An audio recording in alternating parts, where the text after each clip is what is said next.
It is that time of the year ministries, departments, and agencies appear before relevant committees of the National Assembly to defend their financial estimate for the year to come. The Joint Admissions and Matriculation Board, JAMB, has always had it smooth in this process due to factors that are not unconnected to the reforms and innovations by its Registrar and Chief Executive, Prof Ishaq Oloyede, that has impacted positively on the nation's admission system.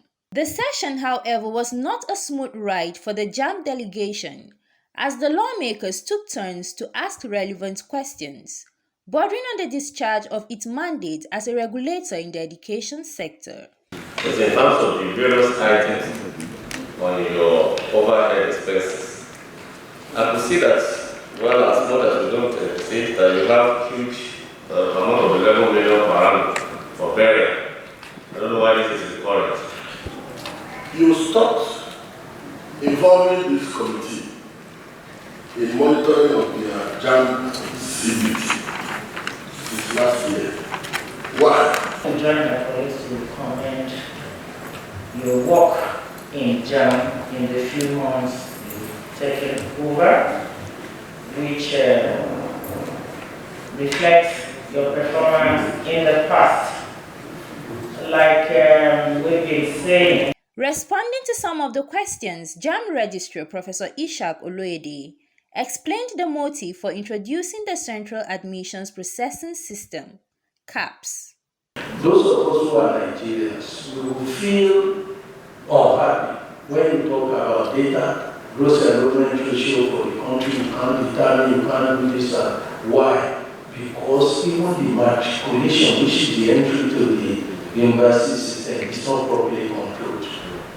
And my colleagues in MBT, NUC, and NCC, and myself met sometime last year, and we decided that we are going to make this matriculation thing an issue. And we have to provide for it, because people who have been admitted were not the ones being matriculated. And there is a large gap between the people, at least 20% of those who go to register in the universities are not the ones who took the exam. Oloyede further explained reasons for monetary deductions by the board for establishment of mega city centers across the country. We have been located in Abuja Center.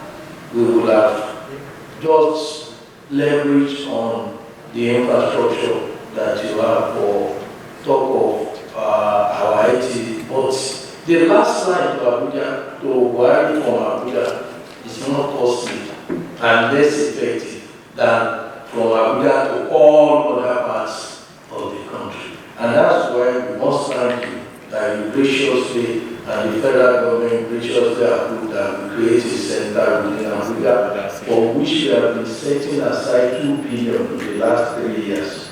We have been setting aside this 2 billion, which would have ended this year if not for COVID. So we still have 500 million to left. When we get this 6 billion, we are not spending money. When we get the 6 billion, we'll be able to, we will see that there will be increase in terms of returns, because the infrastructure we wouldn't need more to do. And we cannot buy at once all we need.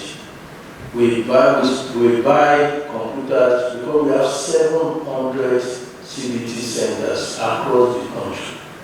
He said the board will continue to give priority to the welfare of its staff in the effective delivery of its mandate of ensuring a hitch-free admission process in the country.